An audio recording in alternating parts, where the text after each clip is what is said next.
Okay, welcome everyone. Thank you for coming to Island Books. I know this is probably very different from your outstanding event last night at in San Francisco Northwestern. What a crowd! I saw the pictures on your Facebook. It looked amazing. Congratulations on BitFlip. Thank you. Very exciting. He reached out to me. I don't know. You guys both did 5 months ago, 6 months ago, which I can't even believe it's September right now. It's amazing to me how fast everything goes. We're very excited to have you because we love authors who come and talk about their books in the way that you're going to talk about it with Margaret, who is not only a best-selling author with The Code, but also the newly appointed Scott and Dorothy Phillips Chair at the University of Washington. I just had to say that because I'm so cool that I know someone but this is going to be a fun conversation. I appreciate you being here. It's really intimate. If you need more wine, just raise your hand. I'll bring it to you, or water. If you guys need anything, let me know. Afterwards, he has signed all the books, so if there's anything that you would like to be personalized, he can easily do that. So again, thank you for coming, and thank you both for being here. Thank you. Well, thank you, Mike, for visiting us. Of course. Here in Seattle. I'm excited to be here. I knew, a book about tech, it's based in Silicon Valley. I know, but, I had to get to the tech hub of Seattle. So. Yes. Seattle, the Silicon Valley is Seattle South. So we have a lot in common. And so I mean, this is really fun. This is this is a book that so Mike and I have known one another for a long time, and I have to and I'm always excited when a fellow history major makes good, just underscoring that. But Mike, I think you have such a. I'd love to start off by asking you to talk about your own journey and your career and how you ended up becoming a writer. Well, you've probably always been a writer, right. But how you ended up becoming a writer of fiction and a writer of this book. Yeah, it was a roundabout path. Margaret and I knew each other from Northwestern University, where we went to undergraduate together, and I took an undergraduate creative writing course. And it was probably the first time that I was like, I think I maybe could actually enjoy doing this.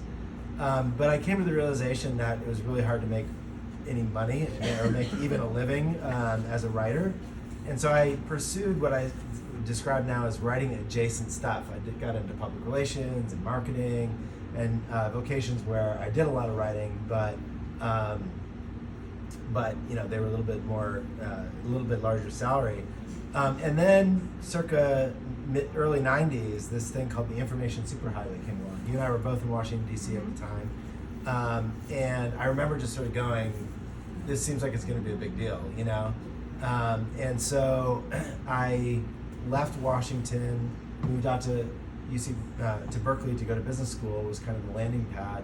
And, a 25-year career in tech ensued where and several of the folks that I've worked with over that career are here. I'd say, my career in tech was probably pretty typical, and that was something I kind of wanted to portray in the book. There's definitely a mythos about startups and the technology sector that, everyone's a hit and, you're going to have these billion-dollar IPOs and whatnot. And, the reality is a lot grimmer for most companies. It is a struggle from the very beginning, but it's really what I love to do. And even though the book is critical of Silicon Valley culture, it's also kind of a love story to the Bay Area and to that time. There were a lot of historical things that I sort of mentioned in the book. And then in terms of a pivot, I'd say that in kind of the 2016, 2017 timeframe, like a lot of people, I started to become a little bit disillusioned with sort of big tech. And there was the manipulation, there was the Cambridge Analytica stuff, and there was the Facebook files, and there's just been a lot of things that sort of made you sort of go, wait, are we making the world a better place? And so I was working on yet another startup during COVID. We weren't able to raise funding, ended up shutting it down, and I'd been working on this book kind of nights and weekends for 2+ years at that point. And I'm like, this is the universe telling me something. Like, if I'm ever gonna take the plunge and do this full time, now's the time. So I did that in 2020. Ended up finding a publisher or getting it out into the world. The whole thing took way long. When you're used to working in cycles that are measured in days, like Yeah. the publishing industry moves at a glacial pace. But it's been super gratifying to see it finally out there. Yeah, and it's such a fun book. And I'd love to. Can you tell us a little bit about the book, about protagonist, how you got to this story and got to his story, and why, what you're trying to the bigger story that you're trying to express here. Yeah. Well, like a lot of first-time novelists, I sort of followed the write what you know advice. So the first draft of this, which was flabby and long and 500-page tome, was a little more autobiographical. Honestly, there were a lot of sort of stories from my life life in tech that were in there. And in fact, that's kind of where it started. I would get home at night and I'd share with my wife stories about my day, and she'd sort of say, you should write a book. This is sort of funny. This is funny stuff. And so I ended up kind of pulling that all together. But the book really, transformed into, a proper piece of fiction as I went. I mean, I didn't really have. I had these sort of anecdotes, but I didn't really have a story. And I copped the hero's journey, if you know that sort of story template. I know you do, I'm sure, Marnie. And that was really helpful for me as a first-time writer. It was like, okay, I at least have like an outline, a framework that I'm gonna, apply this story to. And I ended up cheating and breaking it, and departing from it in many ways. But that was super helpful.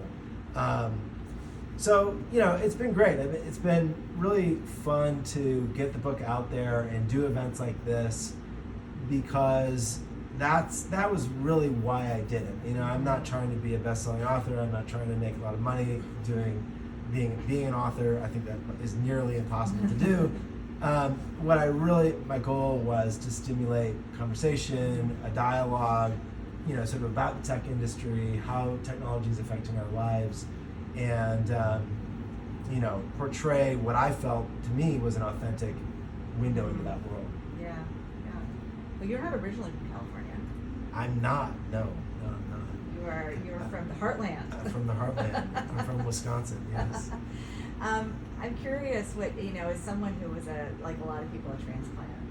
What about what struck you about Silicon Valley's culture, its business culture, and the culture of the place when you first came there? And how do you think that has changed, or how have you changed as being there for as long as you've been there? Yeah, well, so Sam, the protagonist of the book, is from Ohio. And I picked Ohio in part because, I was from Wisconsin. I was born in Kentucky, although moved away when I was about 2 years old. My dad's from Michigan, my mom's from Minnesota. I went to college in Illinois, and most of my family is in Iowa. So, Ohio was the last Midwestern state that I didn't have a direct connection to. Except actually my in-laws, my mother-in-law is from Ohio, and then my son ended up going to college in Ohio. So I ended up having Ohio connections as well. But I really thought that, that's a big part of my identity. I'm a Midwesterner at heart. But I remember when I came out here realizing that almost everybody in the Bay Area is a transplant, whether they're from Wisconsin or India or China or anywhere in the world. And that is a really unique quality. We talked last night about sort of the self-selection that has happened in the Bay Area, where the people who are there want to be there. They went there with purpose, with mission. It's oftentimes sort of the best and brightest, and I wanted that to be part of the story on both sides. Sam also, as excited as he was to come to the Bay Area, also harbors guilt about sort of the family he left behind, the brother that things didn't work out as well for, and the parents that run a struggling family business. I think for a lot of people who do make that leap, it can be a mixed bag, and I actually think that dynamic, that demographic movement that's happened, where people have sort of left less economically vibrant areas to go to the coasts or to the Bay Area, New York, Seattle. It creates a little bit of divide. I think people, there can be some resentment and bitterness. People who have the opportunity to do that often, are from a more affluent upbringing or have the opportunity to go to college and take that leap. And I think, that has created a little bit of, us versus them mindset in our country. It's almost apart from politics, but then politics is kind of exacerbated that. Yeah, absolutely. We see this in Seattle too. It's a place full of a lot of transplants, and even if you're multi-generational Seattleite, everyone was from somewhere else. Yeah. Originally, certainly if you're of not indigenous descent, everyone's from somewhere else. But that's certainly it's an reflection of business culture. It does create this kind of porous, more openness, and also a perception that it's more open. Sometimes it's more hierarchical. Yes, I thought it was really really compelling in the book how you do have the Bay Area and Ohio. You have the family, and you have the world of tech out on the coast, and the real contrast between that. Yeah. How that's a big, it's a bigger story. It's a Yeah. bigger American story. Yeah. Yeah. That was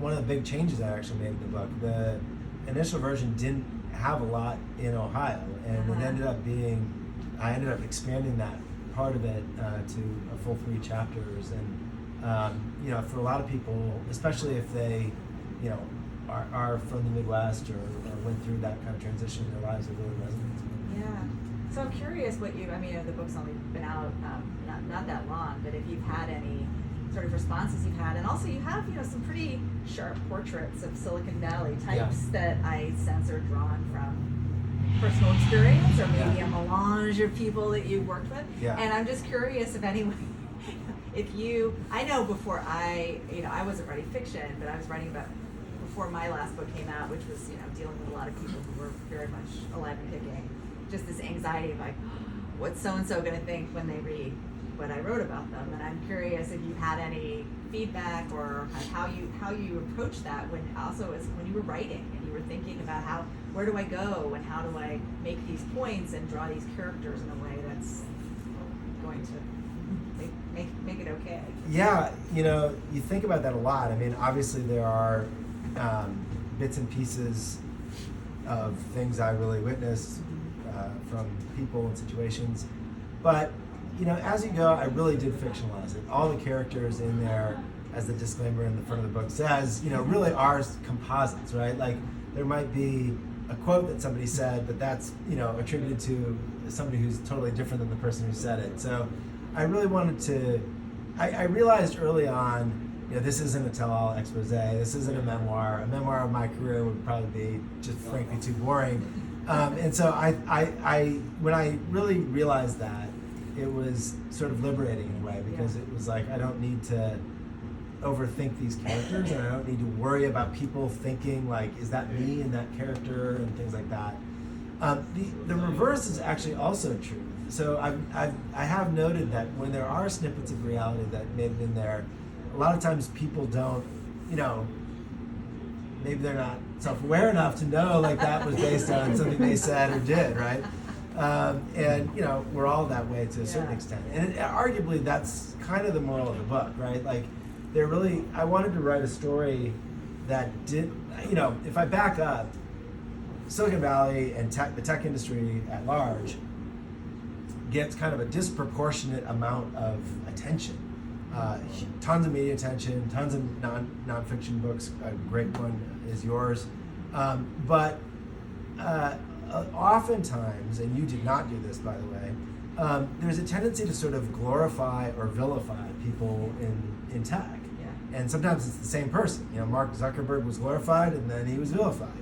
And I just like politics, like I don't believe in those extremes. I really believe that the reality is often a messier, grayer middle, and everybody who's in the tech industry is complicit in some ways with both the good and the bad. And so, I wanted my main character, Sam, to kind of portray that. Like, you kind of are rooting for him, but you also recognize some of the decisions he makes are questionable, and in the end, he's sort of his own worst antagonist, really. Yeah. one of the things that I want to pick up on one of the things that we talked about last night. This other guy, we had a little we had a dress rehearsal last night, but we're talking a bit about the culture of fake it till you make it. Yes. And kind of presenting, and this is, I think, this isn't exclusive to the Bay Area. It isn't exclusive to tech, but it is something that in a business that is where there are pretty steep odds of success, and there's a lot of having to convince people of an idea or a product before it's really real, that can slip over to something else. Like, why do you think that is? What's your kind of assessment of that dimension of tech culture? I think any sector where your odds of success are low, there is a very strong tendency to replicate what was successful once and try to do that again. You see it with books. That's why a lot of book covers look exactly like every other book cover. You see it in movies, you see it in music, and I think you see it in startups as well, where there's so much lore about the Apples and the Googles and the early stage companies that exaggerated to the point of like total vaporware what their products did and whatnot, and yet went on to be incredibly successful companies. And so I think sometimes there's like, oh, well, that's what it takes to make it. You've got to exaggerate, you've got to, spin a huge hype cycle around it. I was at a company called Epiphany early on that, sort of famously, one of the founders there, a guy named Steve Blank, who's written books and is sort of well known for this. He self-admitted, like early on, I mean, it was just, there was no there. I mean, there was just, they were pitching it and selling it, and it was sort of like, we'll build it once we sell it. And so, that ethos, that mindset just gets very deeply baked into Silicon Valley culture, both from the entrepreneurs, but also from the venture investors. Yeah. So the venture investors expect you to give them that pitch. They want to hear what the grand vision is. They don't want to hear the messy, like near-term thing. And so I think it kind of like perpetuates that way. The problem is, that's sort of well and good if you're, Woz and Steve Jobs in a garage or whatever. The problem is a lot of these companies have raised an incredible amount of money, and it can sort of become really sort of diabolical. Obviously, the issue with Theranos is probably top of mind for a lot of people in terms of that mindset getting too extreme. And I think there's a real tendency in Silicon Valley, and the book sort of portrays this, to to sort of not call bullshit, basically. That if there's a charismatic founder and they're spinning a big story and it feels like it's getting close to just outright lies, many/most employees kind of go along with it. They don't want to rock the boat. They feel like they don't really know. And so I think you see that, unfortunately, a little too common. Yeah. It's funny, both you and I worked in Washington, D.C., and it's one of the things that I, in D.C. they talk about the bubble, right? The White House bubble, if you're, powerful senator or leader of Congress, you're working in very kind of, nice offices. You've got nice, trappings of office, particularly president. Nice house. And you're surrounded by, first, a lot of security, and also a lot of people who are, it's not necessarily in their interest to tell you the truth all the time, to varying degrees, and it depends on every president needs a big truth teller, but it's also incredibly heady, having that much power. I remember when I was 21 years old and like walking into the West Wing and being like, am I supposed to be here? Yeah, like, is this real? Is this a movie set? I actually was like, is this real? Or is this just kind of fake West Wing that they made for people like me? But the Valley in particular, but I think here too, where you have, we're home to two of the big five, but I think particularly maybe it's the sunshine. I don't know. There's down there it is. There's been so much wealth created. Yeah. there's so much power that, Yeah. you know, so the C-suite of these largest companies have, and the largest VC firms, have an extraordinary amount of reach and power and influence and capacity to change things. Yeah. And have also made wildly successful consumer products. So, you know, here we all, how many Apple devices are, you know, appended to our persons in this room, right? So there's been so much success, and it becomes very reinforcing. Yeah. You know, one of the things, I'm curious what you think, because now we are, now we've been out of college for 30 years. You know, we're kind of the elder statespeople of this. It's a young person's game. Yes. And one of the interesting things about, you know, you think about people like Mark Zuckerberg and Elizabeth Holmes was sort of famous or infamous, very, very young and getting incredibly successful and getting a lot of people telling them they're amazing and that what they're doing is exactly the right thing when they're very young.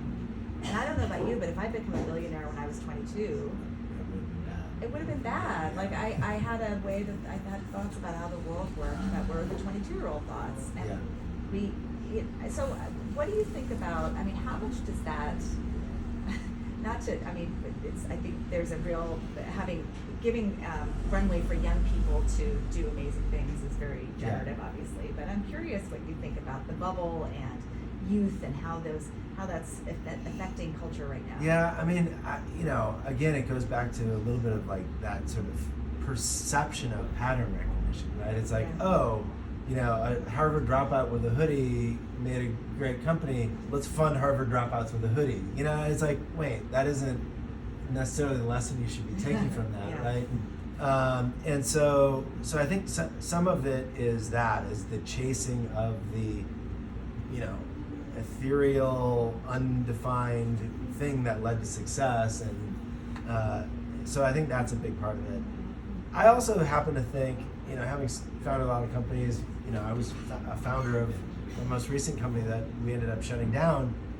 It's just hard to do, you know. I mean, it takes a lot of energy, it takes a lot of sleepless nights, a lot of hard work, and you know, like a lot of things, athletics and other stuff, it's sort of a young person's game a little bit to bring that sort of unbridled enthusiasm bordering on naivety almost.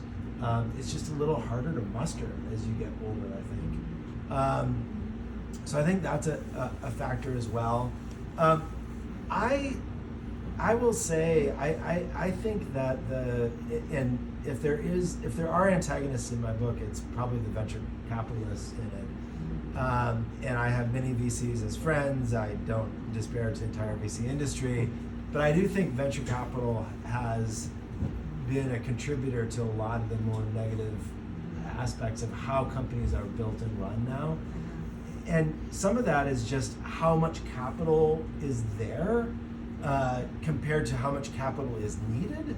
You know, a lot of software companies don't really need that much capital to get off the ground, and yet, you know, the dump trucks are backing up and the valuations get sky high, and I think that is really negative as well. I think that capital and valuations have become, in a weird way, you know, the defensive moat for startups, more even than you know, any software, especially category software, it's a commodity. There are hundreds and hundreds of providers in every sector and segment you can imagine. What really sets the winners apart is they got, you know, a $500 billion valuation from, you know, Andreessen or Sequoia or whomever, and that can become kind of self-fulfilling, if that makes sense, where then everybody's like, oh, well, that must be the leader of this new category. Let's all, you know, buy their product and partner with them, and sort of, you know, so it's sort of, I don't know, it doesn't feel like as much of a meritocracy or equal playing field as it may have, you know, 10, 20 years ago. Yeah, or 40 years ago. Or certainly, yeah, exactly. Longer, yeah. Well, I want to open it up for questions and conversation, but before that, I'm curious, you know, sitting where you're sitting, you know, you stepped back in 2016, 2017, which was the beginning of this real shift in the, you know, vibe shift. and around tech, and you kind of got out of the heads down day to day and have been able to maybe have more of a 10,000-foot view of things. And I'm curious, like, where you see, what have these last 7 years or so done, meant for the industry? Have some of the criticism stuck and affected meaningful change, and or are there some things that complaints about the industry that are just off base, that aren't actually what the problem is? I actually think this is, one of the things the industry deserves credit for is how receptive to change and how disruptive it can be, right? I think as those criticisms were leveled against the industry, in particular underrepresentation by people of color, underrepresentation of women, some notorious cases of workplace discrimination, sexual harassment, sexual assault, and other terrible things. Again, stuff that I do touch on in my book. The funny thing about tech is, like, it's largely populated by people who do want to do the right thing. They're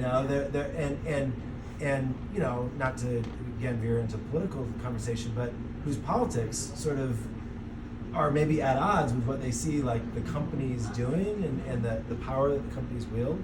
And so I think it's been encouraging to see receptiveness to that. I actually was, one of my few years ago job was at a HR software company, a recruiting software tool, and we had Amazon, Facebook, Microsoft, Uber, who's who of the client list, and they all were using the solution, using our product to increase their diversity and inclusion initiatives and source more underrepresented candidates. So it does matter, and I think it's very positive. Now, the gotcha is just the goddamn money. There's a lot of money. Yeah. Somebody said to me at one of the events the other day, like, capitalism is a great mechanism for creating wealth. It's not a great mechanism for distributing wealth. Yeah. And Seattle suffers from this as well, but the Bay Area has real wealth stratification that cut across across groups. And so I think that is something that we as a society and we in the industry need to grapple with a little bit more. Tech industry is not known for being sort of super philanthropic, and so that's the kind of thing that will help change. Yeah. Well, let's hope. Well, let me with that, let's open that up with some questions or comments for Mike. His book or state of things. Yeah. One question on it, because you got going all the way back to 2000, even 1990s and stuff. It's a while ago. It's another generation now that are starting up companies, that are entrepreneurs, that are working with VCs, there are VCs and stuff. How have you seen that change, and what do you think is different now for this generation going through that versus what we all do? You gotta believe it's not just within the tech industry, but more broadly, each generation sort of goes, well, when I was a kid, it's that old refrain. But I have moments where there's a generation of workers in the Bay Area who had never seen a down economy. They came there after 2012. It's like, wait, it isn't always up and to the right? It was just sort of a smack across the head a little bit. And I think the corrections like that periodically, A, have to happen for the economic cycle, but B, I think it's healthy. It just sort of shakes things up. It kind of purges some of that mindset and a sense of entitlement maybe that was pretty rampant, I'd say, among newer arrivals in the Bay Area, but you see it happen. I saw this amazing stat. The San Francisco Chronicle said people aged 25 to 35, the population of 25 to 35-year-olds in San Francisco has declined by 25%, which is not a non-trivial, that's a large number. And I think, what's happening there is a little bit of a, great resignation and just a little disillusionment and other kinds of things. To the credit of that the sort of the people entering the workforce kind of right now, I think maybe more so than ever, like they do want mission and purpose and things like that in their jobs. They place a lot of value on it. I think a lot of businesses that were accustomed to, tech companies that were accustomed to just like, throw out more food and, get more ping pong tables and whatever else, workers in the 20s now are like, I don't care about that shit, like, especially if I'm working from home. So I think a lot of tech companies are having to become more, more focused on the social impact of what they're doing and not as sort of mercenary and getting profits for their shareholders. And coincidentally, the last 2 nights I did an event at my one alma mater, Berkeley. It was a social impact club that was talking all about this topic. And then last night at our alma mater, Northwestern, a lot of the students, like that's what they care about. That's what they're asking about. And so, that gives me a lot of optimism for, that generation, if you will. Because talent's the most important. Scarcest. It is. Right. That's what companies need. Is the best talent. So you talked a lot about like the VC money, and in the book we kind of touch on this topic a lot. But in my experience over at least the past 10 years or plus, it definitely has felt to me that like doing startups and crafting startups has become much more around building for the VCs than it was like building a company where the VCs would come in and like help you do what you're doing. Because now it's like you're almost designing your business from the get-go around like where's the seed, where's the A, what do we want to do, how do we get to the B, like what's it, are we going to SPAC or whatever. Yeah. And it's like you're kind of that's your vision as to like how you're going to craft your product or where you're going to look for your customers, because that's kind of the only way to stay alive. You need the money to compete with the Googles and the Apples, to get the people, and it just like felt like it has created this massive funnel towards like venture capital. So Yeah. where's the hope there? Like how does that break without everything Well, breaking? I mean, markets self-correct is where I'd say the hope is in a nutshell. Like at some level, I mean, a lot of venture firms aren't going to be able to raise another fund. I mean, so what is more commoditized than capital at some level? I mean, obviously, venture capital and investors bring more to the table than just a check. They're usually board members and advisors with those companies, help them grow, help them with their strategy, etc. But it's going to be, I think I've used the term Ponzi scheme with venture capital, that I think you look at a lot of stuff that's happening now. Once it's very hard to sort of get into that cyclone, but once it goes, the early investors obviously don't want the company to go out of business, so there's very much a tendency to kind of hype it up to the next tier of investors who will value the company at a higher and higher valuation. And you see signs of that all around. I mean, the fact that there are 1,500 unicorn companies is sort of testament to that. And again, this is a topic that comes up in the book. The VCs on the board, become very dismissive of this sort of financial fraud that might be going on and other things that are going on within the company, because they're like, we'll just find an offshore buyer, we'll find the next sucker up the chain. And I think that is, obviously that's not a good thing. To me, maybe I'm old-fashioned, but I feel like, that's really the job of the public markets, right? Like companies being private at that size valuation and then getting sold, like, they avoid a lot of regulatory scrutiny, they avoid a lot of filings. It just sort of allows that whole ecosystem to operate in a fairly opaque way. And if I were to wave a regulatory wand, that'd probably be what I'd focus on. Is like, no, you don't get to do that anymore. You gotta open your books. You gotta you gotta file stuff that public companies file. You can't just create a little trough of money and keep it all private and never be subject to any kind of oversight.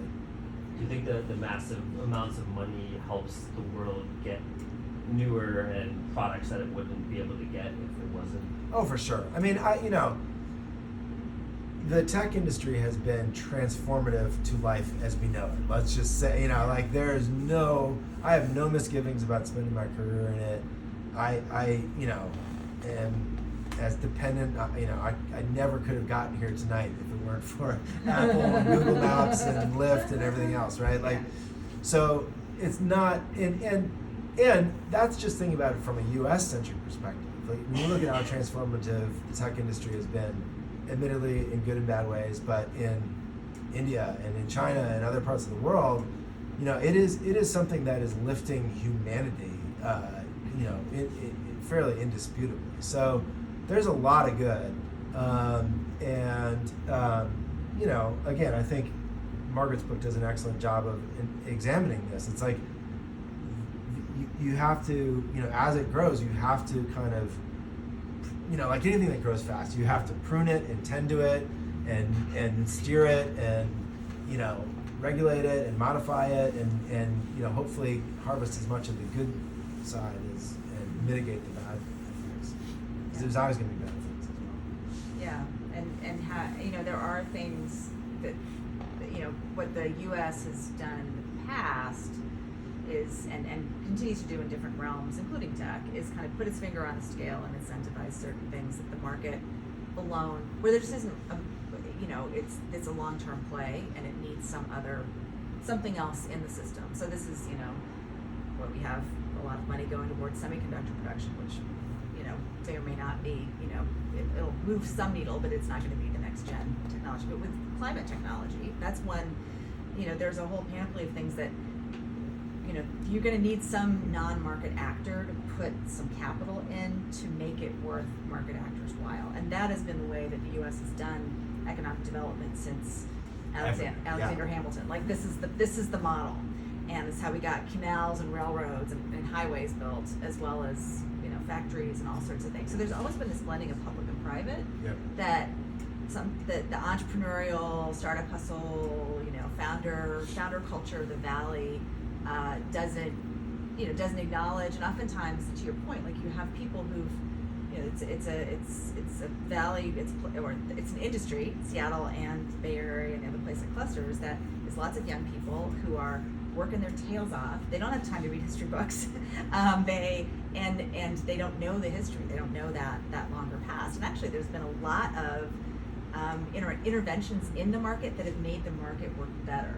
And the other thing the government can do, and it can do this in a constructive way and sometimes a destructive way, but what antitrust law can do is it can create oxygen for other entrants. So you do that by slapping the hand of the big company and say, you can stay big, but you have to share your goodies with other people.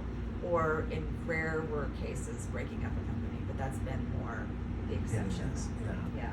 No, I think that's exactly right. I think, we do face in our lifetimes, I not to get super philosophical and governmental, but, we're seeing the downfall of the nation state, arguably, right? I think nations as a construct of human organization is probably going away.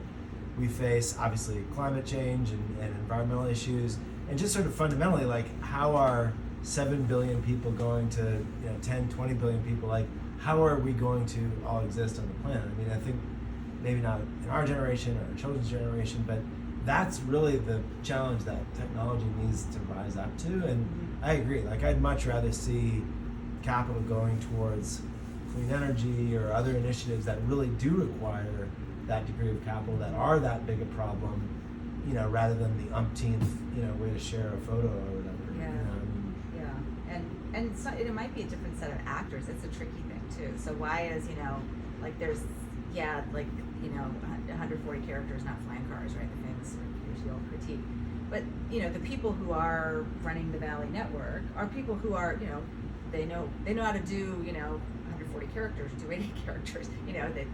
That's where the core expertise is. Where thinking about technologically driven solutions for climate, to combat climate change or other broader social challenges, those may have, you need biologists, you need climatologists, you need other domains of expertise, you do different types of engineering.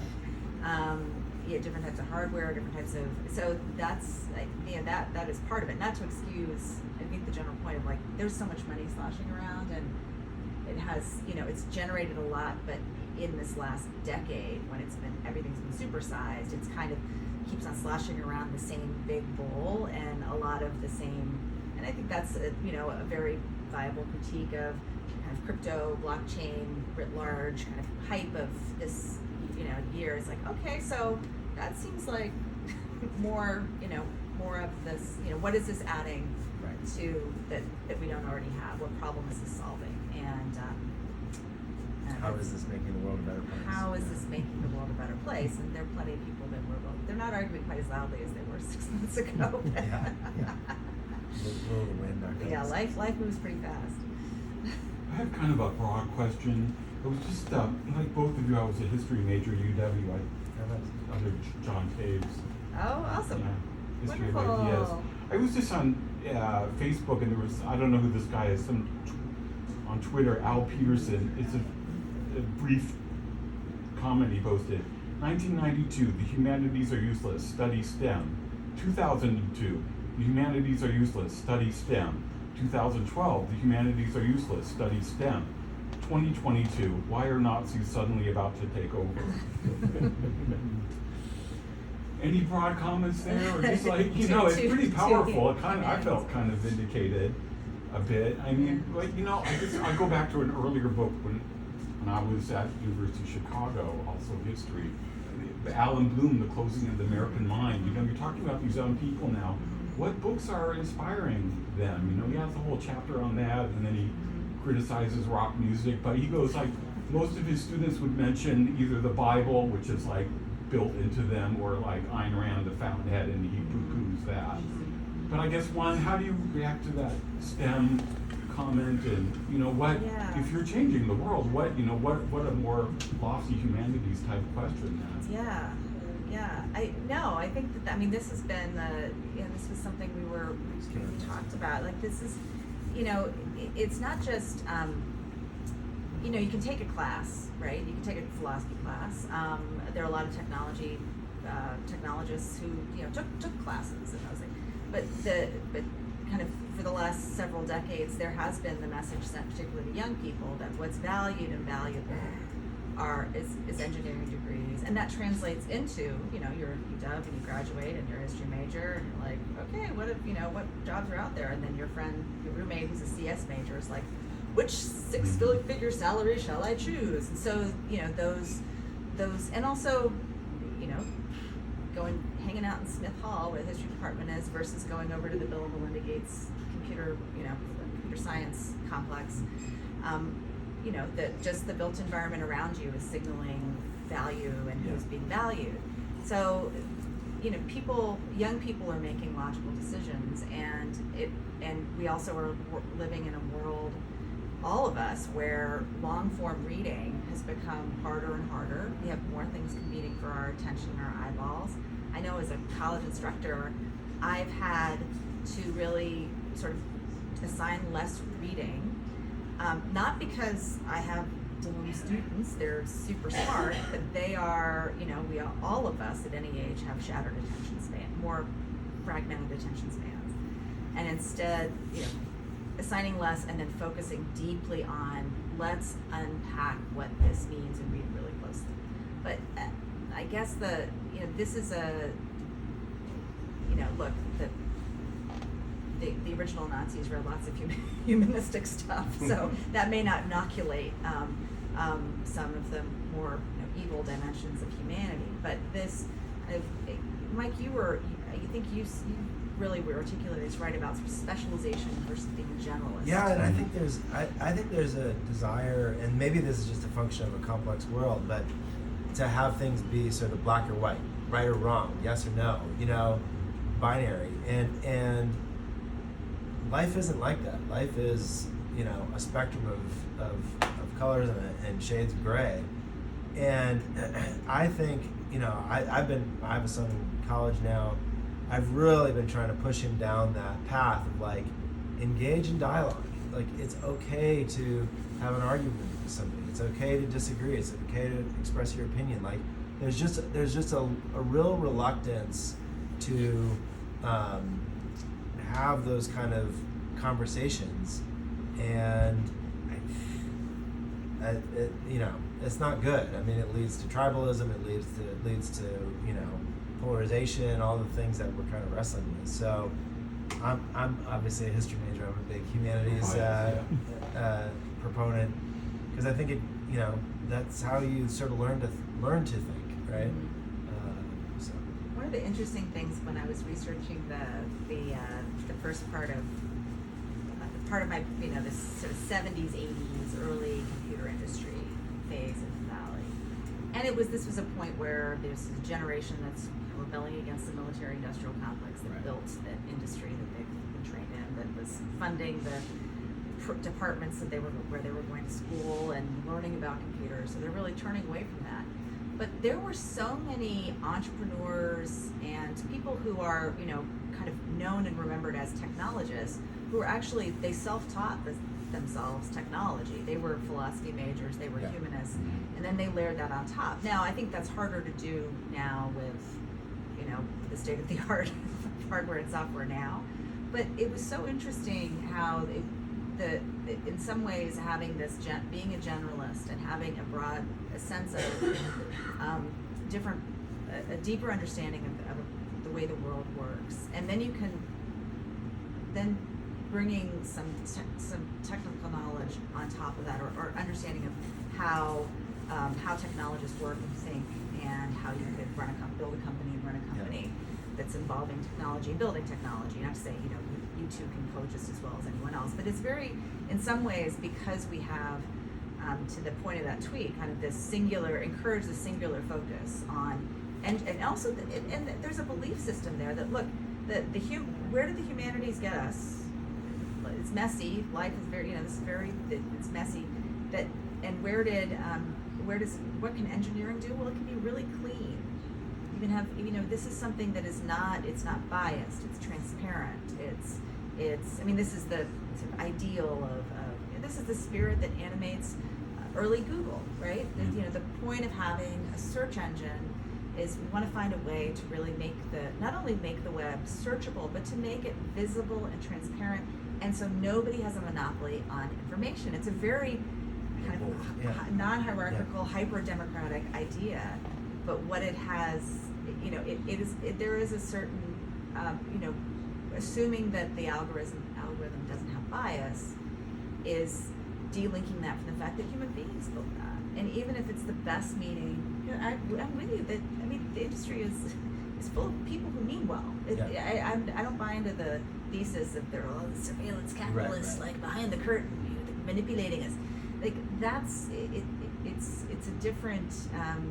It's much more. But we all believe that we aren't bringing our bias to what we build, whether it's writing a book or writing, whatever we do, and we do because we're humans. So acknowledging that and then recognizing how this is a human product, technology is a human product, and how can it, because when we sort of lean too hard on engineering will set us free, or that this is, if we just build something that's build it just a little bit better, it's going to fix these really messy problems, whether it be education or inequality or whatever. It's back to, to me, a corporation's job is to grow and make profit. And, unfortunately, like at the scale of a Google and a Meta and a Amazon and many others, it just has those sort of negative side effects. But if you're running a company, whether it's you Meta have to, or right, Starlink, exactly. your word is like, Like growing. keep growing. Yeah. Like that's the, it's really challenging. I think we have time for One more? one more quick question. Yeah. Oh, well, I had it real quick. As a non-tech person in the room, we were talking about kind of all the positive ways and the really technology touches all of our lives that we sometimes acknowledge, sometimes don't acknowledge in regards to ways it separates our attention. I've wondered, thinking about the kind of success at any cost and bigger, faster, the Silicon Valley model of kind of let's make work the place you only want to be, and you can live on the Facebook campus so that you can work 24 hours a day. I wonder how much that has also brought to the larger society this sort of burnout culture that we're now seeing through so many other industries. Yeah.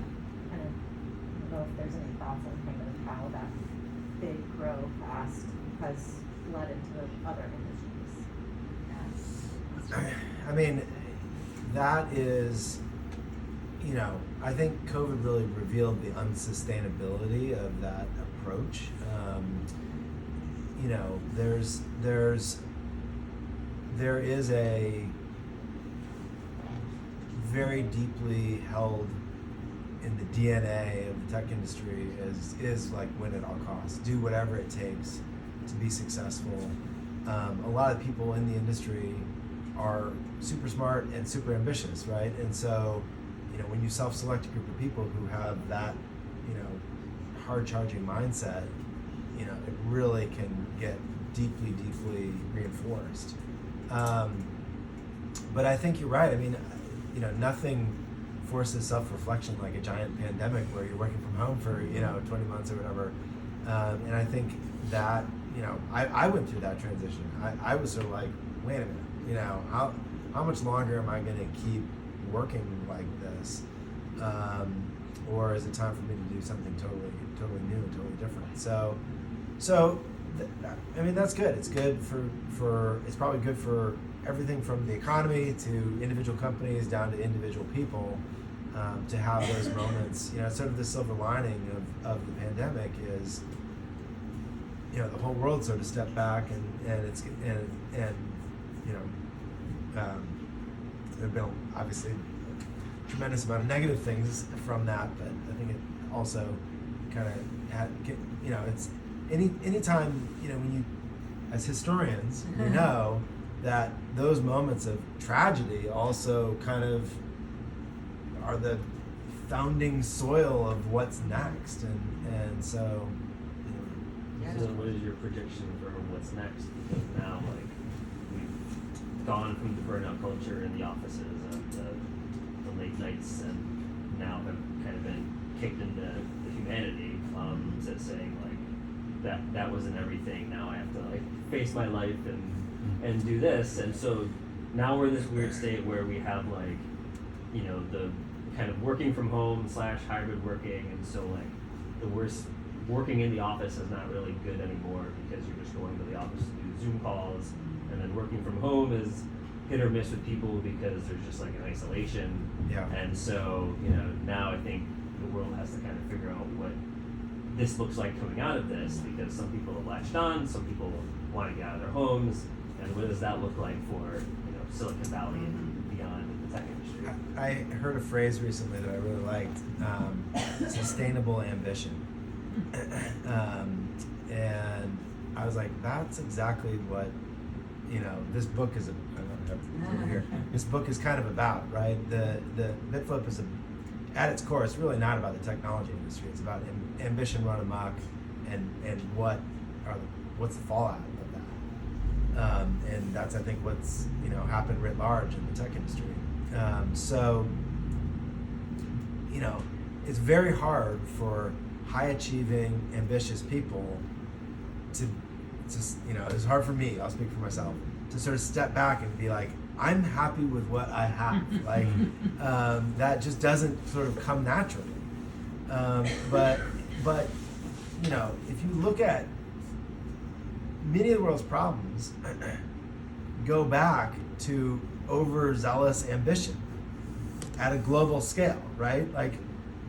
Why do we have global warming. It's like, well, at some level, too many people own cars, you know, like, so, why, you know, clothing, we have a clothing, you know, crisis because people, you know, the more affluent the average human being on the world gets, you know, it has fallout, it has consequences. So I really like that notion of sustainable ambition, like be happy with what you have, lead a balanced life, you know, have other activities and interests besides just work. You know, that those things were sort of blasphemous to say in Silicon Valley, but I think it's necessary, not just for the tech industry, but kind of for the world.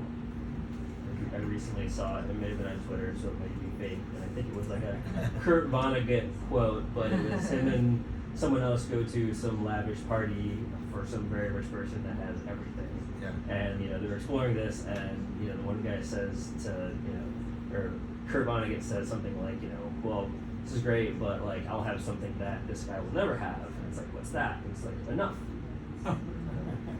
Yeah. That seems to very much hit with, like, your book. Exactly. What is that?